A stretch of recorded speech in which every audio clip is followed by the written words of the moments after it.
आज पढ़ते हैं जीबीएससी स्टैंडर्ड 9 का लेसन नंबर 8 का second part. Basic features of the constitution देखेंगे। कॉन्स्टिट्यूशन एक्चुअली देखने जाए तो 26 जनवरी 1950 में इन फोर्स आया था। It's considered as a largest and extensive detail written document, जहाँ पे इंडिया के सारे जो भी सिटीजन्स है, गवर्नमेंट है, उनके जो फंक्शंस है, ड्यूटीज़ है, वो डिटेल में बताई गई है। नीचे कुछ उसके सेलियन फीचर्स और बेसिक फीचर्स नीचे लिखे हुए हैं कि कॉन्स्टिट्यूशन क्या है। कॉन्स्टिट्यूशन पहले तो एक रिटन डॉक्यूमेंट है। Except Britain and the Israel, India along with the other nation of the world have their constitution in the written form. Britain और इसराइल के अलावा हमारे इंडिया जैसी बहुत सारी डेमोक्रेटिक कंट्री का कॉन्स्टिट्यूशन फॉर्म पूरा राइटिंग फॉर्म में है। Considering social geographical diversity, circumstances and the prehistorical nations, हमारी जियोग्राफिकल डाइवर्सिटी होने की वजह से, सोशल डाइवर्सिटी होने की वजह से, और जो प्री हिस्टोरिकल जो नोशंस है इतने सारे होने की वजह से कॉन्स्टिट्यूशन असेंबली ने जो वो कॉन्स्टिट्यूशन है वो रिटन फॉर्म में ड्राफ्ट किया था। साइज ऑफ कॉन्स्टिट्यूशन देखेंगे। इंडिया का कॉन्स्टिट्यूशन 22 सेक्शंस में डिवाइड किया गया है, जिसमें 395 आर्टिकल्स है, 8 अपेंडाइसेस है, अभी 12 हो गए हैं। Constitution comprise the provision of the state administrations. Constitution में ये लिखा हुआ है कि स्टेट एडमिनिस्ट्रेशंस के प्रोविजन कितने हैं। Inter relationship, fundamental rights, principle for the political policies, judiciary के राइट्स क्या है, election commissions, government institution, minority, schedule caste, deprive group, ये इसके बारे में डिटेल्स में लिखा हुआ है। Therefore our constitution of India is largest extensive detail written document. जो हमारा इंडिया का कॉन्स्टिट्यूशन है बहुत ही लंबा चौड़ा और डिटेल में लिखा हुआ डॉक्यूमेंट है बाकी कॉन्स्टिट्यूशंस के कंपैरिजन में। सिंगल सिटीजनशिप के बारे में पढ़ते हैं। इंडिया जैसी कंट्री में सिर्फ हमें सिंगल सिटीजनशिप मिलती है। सपोज टू बी अमेरिका है, अमेरिका के सिटीजन्स को ड्यूअल सिटीजनशिप लेने का अधिकार है, एक तो यूनाइटेड स्टेट ऑफ अमेरिका और एक दूसरे state of citizen. But India actually single citizenship ही प्रोवाइड करता है irrespective of any religion, state of country. Only citizen of Jammu Kashmir, उनकी ड्यूअल सिटीजनशिप हो सकती है, एक तो इंडिया की और दूसरी जम्मू कश्मीर की। फोर्थ देखते हैं centre with the strong federal structures. India बहुत सारे स्टेटों में डिवाइडेड है और एक यूनियन स्टेट का अगर फ्यूजन देखा जाए तो उसका इंडिया निकलता है। उसका मतलब there is no where any reference of a word federal in the constitution. Constitution में फेडरल वर्ड कहीं पे यूज़ नहीं किया गया है। Union of a state sentence में यूज़ किया हुआ है। इसका मतलब ये हुआ union, a permanent and the irreversible relationship between union and its state. That means जो दिल्ली है और स्टेट है उनके बीच में irreversible relationship है। India is a union state and no state has a right to succeed it. India जो ऐसा country है जिसमें जो यूनियन स्टेट है उसको जगह दी गई है, कोई इंडिविजुअल स्टेट कोई भी राइट्स को सक्सीड नहीं कर पाएगा। दस India is a union of a state yet it's has comes element of the federal government. कुछ कुछ फेडरल गवर्नमेंट के एलिमेंट भी देखने को मिलते हैं। In India federal there are the two sets of government, एक तो यूनियन गवर्नमेंट और state government. Union government Delhi है और स्टेट गवर्नमेंट का मतलब हो गया सबके स्टेट की अलग अलग गवर्नमेंट है। The constitution has clearly mark the area of a function for the both kind of a government. Constitution ने ये जो गवर्नमेंट है उनको अलग से उनका फंक्शन डिसाइड किया हुआ है। उस हिसाब से constitution Democrats the power of the central, उस हिसाब से सेंट्रल और स्टेट गवर्नमेंट के पावर डिसाइड किए हुए हैं। उसके लिए एक लिस्ट बनाई हुई है, डिफरेंट लिस्ट ऑफ सब्जेक्ट्स नीचे है। यूनियन लिस्ट के बारे में पढ़ेंगे। यूनियन लिस्ट में 97 सब्जेक्ट्स है। सब्जेक्ट्स ऑफ नेशनल इंपॉर्टेंस जैसे कि defence, foreign affair, atomic emergency, banking, railway, communication, post और टेलीग्राम, ये वाला सेक्शंस है, ये सारे टॉपिक्स को देखेगा। स्टेट लिस्ट देखेंगे। 66 सब्जेक्ट्स है। State list comprise of important subjects जैसे कि स्टेट लेजिस्लेटिव हाउस जो ये सारे लॉज पास करेगा, जिसमें लॉ एंड ऑर्डर बनाना, और स्टेट गवर्नमेंट इंस्टीट्यूशंस फॉर्म करना, agriculture, irrigations, health, land, interstate trade, commerce, ये सारी चीज़ें उसकी इंक्लूडिंग है। तो स्टेट ये सारे अफेयर्स लुक आफ्टर करेगा। If there is the failure of a law and order in the state, union government with the consent or against the will of the state can send the reserve police force. अगर कोई भी law और order ढंग से follow नहीं हो रहा है स्टेट में, तो यूनियन गवर्नमेंट अपने विल से या फिर विल नहीं हो फिर भी वो एक रिजर्व पुलिस फोर्स उसको इन्फोर्स करने के लिए भेज सकता है। कॉन्करेंट लिस्ट के बारे में पढ़ते हैं। In addition to this, Constitution provide for the third list that is called the concurrent list, which consists of the subjects of the common concern. जो सेंट्रल और स्टेट दोनों की कॉमन कंसेंट के बारे में काम करती है, जहाँ पे लॉ सेंट्रल और स्टेट दोनों के लिए लिया जाता है। कॉन्करेंट लिस्ट में 47 सब्जेक्ट्स है, उसमें से कुछ है criminal and civil procedure, marriage and divorce, education and economic planning and trade union. ये कुछ टॉपिक्स है जो कॉन्करेंट लिस्ट में लुक आफ्टर किए जाता है। नेक्स्ट देखते हैं residuary power. Subjects which are not specifically allotted to the union और state are included in the residuary power. जो भी टास्क है यूनियन और स्टेट दोनों में नहीं आता है उसको रेसिड्यूरी पावर बोलते हैं। Matter there are not included in the division of a power, उसको बोलेंगे residuary power.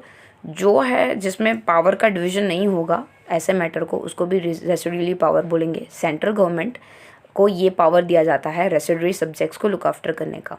Financial distributions of resource is done between union government and state government, जिसमें excise and customs, export, import, income tax, ये सारे major taxes है जो central government decide करती है। While जो सेल्स टैक्स है, रेवेन्यू टैक्स है, एंटरटेनमेंट टैक्स है, एजुकेशन टैक्स है, ये सारे के सारे डिसाइड करने की रिस्पॉन्सिबिलिटी स्टेट गवर्नमेंट की है। फिफ्थ देखते हैं, that is a unified arrangement during crisis. 3 provision दिए हुए हैं इमरजेंसी जब भी हो इंडिया जैसी कंट्री में, तो कॉन्स्टिट्यूशन में ये 3 इंपॉर्टेंट प्रोविजन दिए हुए हैं। First, national emergency can be declare at the time of a war. एक इमरजेंसी डिक्लेयर की जा सकती है गवर्नमेंट के थ्रू जब वॉर हो या एक्सटर्नल अटैक हो या फिर हथियार से हाथापाई हो, that is a arm rebellion हो। नेक्स्ट देखते हैं, due to the law and the order break down. जब भी कोई भी सिटीजन लॉ या ऑर्डर ब्रेक डाउन करता है, state can not function according to the constitution. State अपने हिसाब से इमरजेंसी डिक्लेयर करके वो अपने हिसाब से पेश आ सकता है। Due to increase in price there is a monetary value erosion at that financial emergency is declare. जब भी पैसे के मामले में मॉनेटरी वैल्यू उसका जब बढ़ जाएगा तब फाइनेंशियल इमरजेंसी डिक्लेयर की जा सकती है। Central government has been given a more power to deal with this emergency. Central power को ये सारे राइट्स दिए जाते हैं ये सारी चीज़ों के पीछे लुक आफ्टर करने का। At the time of emergency India is almost turn into the unitary system. जब भी ऐसी सारी इमरजेंसी आती है तो इंडिया एक यूनाइटेड सिस्टम्स की तरह काम करना शुरू कर देता है। 6 देखते हैं, parliamentary system. India parliamentary systems of government है। पार्लियामेंट्री सिस्टम्स मतलब जहाँ पे पार्लियामेंट सुप्रीम अथॉरिटी, जहाँ पे लोग होते हैं उनकी डिसीजंस को इंपॉर्टेंस दी जाती है। Legislator at the union is a parliament. Parliament एक बाइकैमरल्स मतलब उनके 2 हाउसेज होते हैं, एक तो upper house and lower house. Upper house को राज्यसभा बोलते हैं और लोअर हाउस को लोकसभा। दो government is carried out the name of a president. जो गवर्नमेंट है वो प्रेसिडेंट्स के और नेम पे चलती है यूनियन और गवर्नर इन द स्टेट। मतलब पूरे जो इंडिया के लिए संभालने की यूनियन बॉडी को प्रेसिडेंट बोला जाता है और स्टेट को संभालने की बॉडी को गवर्नर बोला जाता है। Actual administration is carried out by the council minister, जिनके हेड प्राइम मिनिस्टर होते हैं जो यूनियन लेवल पे वर्क करते हैं, और स्टेट लेवल पे वो संभालने का काम चीफ मिनिस्टर करते हैं। Council of minister is responsible to the legislatures and comprise the representative of the people. Council of minister का काम होता है लेजिस्लेचर को फॉलो करवाना और लोगों के एक रिप्रेजेंटेटिव होना। President select 12 people who are expert and experienced from the various field for the Rajya Sabha. President खुद सेलेक्ट करते हैं 12 लोग जो एक्सपर्ट हो या एक्सपीरियंस हो राज्यसभा के लिए।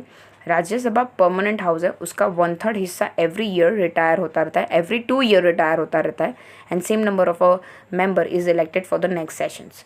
Thus, each member has a 6 year of a tenure in the Rajya Sabha. The government of a Rajya Sabha are less compared to the Lok Sabha, which is special. Rajya Sabha के power अगर देखने जाए लोकसभा से तो थोड़े कम है, पर स्पेशल है, सुपीरियर है और डिसिसिव है, जिनके पावर को ज़्यादा इंपॉर्टेंस दी जाती है। राज्यसभा कम्प्लीटली डिसॉल्व नहीं होगी। इसका मतलब ये हुआ कि एवरी 2 ईयर में 1/3 ही लोग डिसॉल्व होंगे, मतलब 1/3 ही लोग राज्यसभा में से निकाले जाएंगे, उनका टेनर ख़त्म हो जाएगा और बाकी सारे लोग इलेक्शंस के थ्रू वापस से एड ऑन किए जाएंगे। सो वो कम्प्लीटली सारे मेंबर्स कम्प्लीटली ड्रॉन ऑफ नहीं होंगे अनटिल, अगर देखने जाए तो आप जब प्राइम मिनिस्टर के कैबिनेट मिशन के बारे में देखोगे तो प्राइम मिनिस्टर छोड़ेगा तो उसका पूरा कैबिनेट मिशंस निकल जाता है। सो देखने जाए तो राज्यसभा में ऐसा नहीं होता है, एवरी टाइम 1/3 ही लोग निकलते हैं और बाकी के जो है इलेक्शंस के थ्रू वापस से रिप्लेनिश किए जाते हैं। 7 देखते हैं, independent and impartial judiciary. Constitution has provide for the establishment of a independent and impartial judiciary. Supreme court उसके ऊपर टॉप पे रखा जाता है, उसकी नेक्स्ट लेवल हाई कोर्ट आती है और उनके अंदर डिस्ट्रिक्ट कोर्ट जो डिस्ट्रिक्ट लेवल पे काम करती है और विलेज लेवल पे तालुका लेवल होता है और कुछ स्पेशल कोर्ट्स भी होती है। सुप्रीम कोर्ट के जज का जो भी डिसीजंस होता है binding to the subordinate courts, उनका जो भी डिसीजंस है वो बाकी सारी कोर्ट्स को बाइंड करने का काम करता है। जब भी यूनियन और स्टेट गवर्नमेंट के बीच में कॉन्फ्लिक्ट आती है या फिर related to the constitution and interpretation of the status, तो फाइनल डिसीजन जो सुप्रीम कोर्ट का होता है वही मान्य रखा जाता है। Supreme court is the protector and the guardian of the constitution. Supreme court को कॉन्स्टिट्यूशन का रखवाला माना जाता है। एक देखेंगे amendment in the constitution compare to the other constitution of India बहुत ही डायनामिक है। कॉन्स्टिट्यूशन को अमेंडमेंट किया जा सकता है जब भी ज़रूरत पड़े। कॉन्स्टिट्यूशन का अमेंडमेंट 3 वे में होता है। पहले तो देखेंगे amendment simple majority of the member presence, जब भी वोटिंग किया जाता है पार्लियामेंट में तो जो भी पर्सन्स को ज़्यादा मेजॉरिटी वोट मिलता है वो अमेंडमेंट डिसाइड करता है। Certain amendment require a special majority, जिसमें 2/3 मेजॉरिटी अगर मिले और वोटिंग की और उसमें वो पास ऑन हो गया तो वो अमेंडमेंट क्रिएट करेंगे।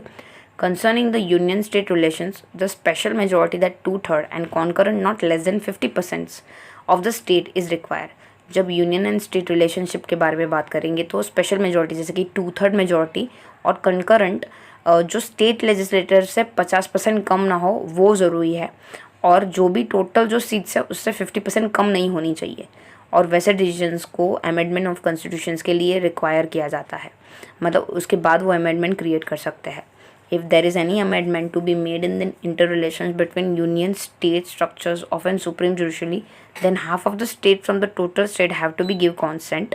अगर कोई भी अमेंडमेंट क्रिएट करते time inter relationship between union state या फिर सुप्रीम जुडिशरी ज़रूरत पड़ती है तो half of the state from the total state have to be consent. तो फिर टोटल स्टेट की सीट्स में से आधे स्टेट्स मेंबर्स की कंसेंट मतलब मंजूरी ज़रूरी होती है। Judgment of the court can also be bring amendment by the parliament. Court का जो भी जजमेंट होता है उसको भी अमेंडमेंट तरीके लिया जाता है पार्लियामेंट में। There will no change in the basic structure of the constitution. Constitution के बेसिक स्ट्रक्चर में कोई बदलाव नहीं आएगा। Simple majority in the parliament can bring change in the amendment of the constitution. जो मेजॉरिटी है 2/3 मेजॉरिटी या फिर ज़्यादा वोटिंग से उस हिसाब से डिसाइड की जाती है अमेंडमेंट ऑफ कॉन्स्टिट्यूशन को बनाने की। दैट इज़ वाई कॉन्स्टिट्यूशंस को इनकॉन्स्टेंट और फ्लैक्सिबल डॉक्यूमेंट भी माना जाता है in case it is not amendable by the simple majority, जब भी वो सिंपल मेजॉरिटी से पास नहीं होता है तब। Without the majority consent of the state is not amendable. अगर कंसेंट नहीं होता है ज़्यादा मेजॉरिटी से तो फिर उसको अमेंडमेंट में नहीं डाला जाता है। Without the majority consent of the state is not amendable. Then 2 the mixture of the both make the constitution. फिर दोनों का जो मिक्सचर होता है वो कॉन्स्टिट्यूशन में एड ऑन किया जाता है। 9 देखते हैं यूनिवर्सल एडल्ट सफरेज। इंडिया जैसी कंट्री में एडल्ट सफरेज का मतलब हुआ कि कोई भी सिटीजन है जो 18 साल के ऊपर का है उनको मिलता है राइट्स वोट करने का इलेक्शन, पार्लियामेंट, लेजिस्लेटिव असेंबली और लोकल सेल्फ गवर्नमेंट बॉडीज़ के लिए बिना कोई भी एजुकेशन, प्रॉपर्टी, कास्ट, क्रीड या इकोनॉमिक स्टैंडर्ड के डिफ्रेंशिएट के बिना, मतलब कोई भी भेदभाव के बिना वो वोट कर सकता है। सेक्युलरिज्म देखेंगे। हम लोगों ने आगे ही सेक्युलरिज्म का मतलब प्रियम्बल में पढ़ा। हमारा कॉन्स्टिट्यूशन इंडिया सेक्युलर स्टेट माना जाता है जिसमें अलग अलग धर्म के लोग रह सकते हैं।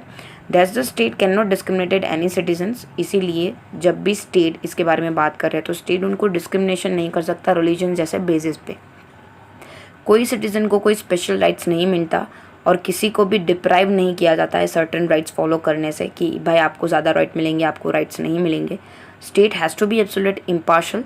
स्टेट को हर सिटीजन्स के लिए इम्पार्शल होना पड़ेगा, न्यूट्रल होना पड़ेगा रिलीजन्स के लिए। Only secular state can be offered the proper and the equal treatment over all the citizens। और सही सेक्युलर स्टेट ही जो भी सिटीजन्स अलग अलग धर्म फॉलो कर रहे हैं उनको इक्वल ट्रीटमेंट देने का वादा करता है। Secularism means that the state does not interfere. इसका मतलब ये हुआ सेक्युलरिज्म मीन्स कि स्टेट कोई भी रिलीजियस मैटर में या फिर इश्यूज़ में अपना स्टेप इन नहीं करेगा, वो दखलंदाजी नहीं करेगा। State has to be secular और indifferent. Follower of every religions are free to allow. जो भी फॉलोअर्स है धर्म के वो अपने हिसाब से अपने जो भी कस्टम्स हैं उनको फॉलो करेंगे, प्रैक्टिस कर सकते हैं अपनी चॉइस का रिलीजन भी। जुडिशियल रिव्यू देखेंगे। Judicial reviews actually it's a chief characteristics of the देखेंगे तो मेन कैरेक्टरिस्टिक्स है कॉन्स्टिट्यूशन का। Judicial review administration the working of the union and the state with in जुडिक्शन। Without irrespective of the power of the parliament, constitution had made an effort to harmonize the principle of the judicial review। अभी देखने जाए तो अगर parliament power को अगर निकाल दे तो constitution बहुत ही ज़्यादा एफर्ट डालता है जुडिशियल रिव्यूज़ को। Parliament amendment, external order, ordinance, judicial judgment are given for the judicial review. ये सारी चीज़ों के लिए जुडिशियल रिव्यू भेजा जाता है। If the court finds any discrepancy in the external order, अगर कोर्ट को लगता है कि इसमें कोई भी प्रॉब्लम है ऑर्डिनेंस में या फिर जुडिशियल जजमेंट में, वो उनको स्टॉप कर सकता है। उनको उतनी परमिशंस होती है, उतनी अलावेंस होती है। 12 देखेंगे fundamental rights and duty. Fundamental rights मतलब जो लोग हैं इंडिया के, उनको कॉन्स्टिट्यूशन अपनी लाइफ डिग्निफाई जी पाए उसके लिए कुछ राइट्स देता है और कुछ ड्यूटीज़ भी देती है। मोस्ट वैल्यूएबल कैपिटल जो हमारी कंट्रीज़ का है वो है fundamental duty and right. Right to constitutional remedies and for the children 6 to 14 years of age, rights to education are also made। Rights to constitutional remedies और जो भी बच्चे हैं 6 to 14 years के, उनको फ्री एजुकेशन देने का हक है, वो हमारे फंडामेंटल राइट्स और ड्यूटी में इंक्लूड किया जाता है। 13 देखेंगे directive principle of the state and policy. लोगों का रक्षण करना, सिक्योरिटी और वेलफेयर के लिए काम करना, ये स्टेट का ड्यूटी माना जाता है। ये जो प्रिंसिपल है वो स्टेट गवर्नमेंट्स डायरेक्ट करती है पॉलिसी बनाने का। ये सारे के सारे जो भी पॉलिसी बनाने के और लोगों की रक्षा करने के रिलेटिव जो भी डायरेक्टिव प्रोग्राम्स है वो स्टेट्स के डायरेक्टिव प्रिंसिपल कहलाए जाते हैं। 14 देखते हैं provision for the backward sections tribe to affiliate and include the backward sections. जो भी STBCs में आते हैं उनको एक मेन स्ट्रीम्स के जो क्लासेस हैं उनसे वो डिप्राइव नहीं हो जाए, छोटा ना फील करे, इसके लिए कॉन्स्टिट्यूशन रिजर्व सीट्स एलोकेटेड करते हैं लेजिस्लेटिव और लोकल सेल्फ गवर्नमेंट बॉडी में। Reservations quota has to be provide, जब भी एजुकेशन इंस्टीट्यूट्स हो या फिर गवर्नमेंट जॉब में हो उनके लिए कुछ सीट्स रिजर्व की जाती है। बैकवर्ड सेक्शन से जो भी चिल्ड्रंस बिलोंग किए जाते हैं ट्राइब से, उनको स्कॉलरशिप दी जाती है ताकि वो एम्यूनिटीज़ और कुछ फीस वेव्स करके अपना करियर बना पाए and come under the optimistic policies and shielding policy. उनके लिए ऑप्टिमिस्टिक पॉलिसीज़ और शील्डिंग पॉलिसीज़ बनाई जा रही है और जहाँ पे प्रोविज़न ऑफ कॉन्स्टिट्यूशन रखा जाता है ताकि वो अपना करियर आगे बना पाए। Thank you for watching. अगर आपको वीडियो पसंद आई है तो प्लीज़ लाइक कर दीजिए और ज़रूर बताइए कि आपको वीडियो कैसी लगी कमेंट बॉक्स में।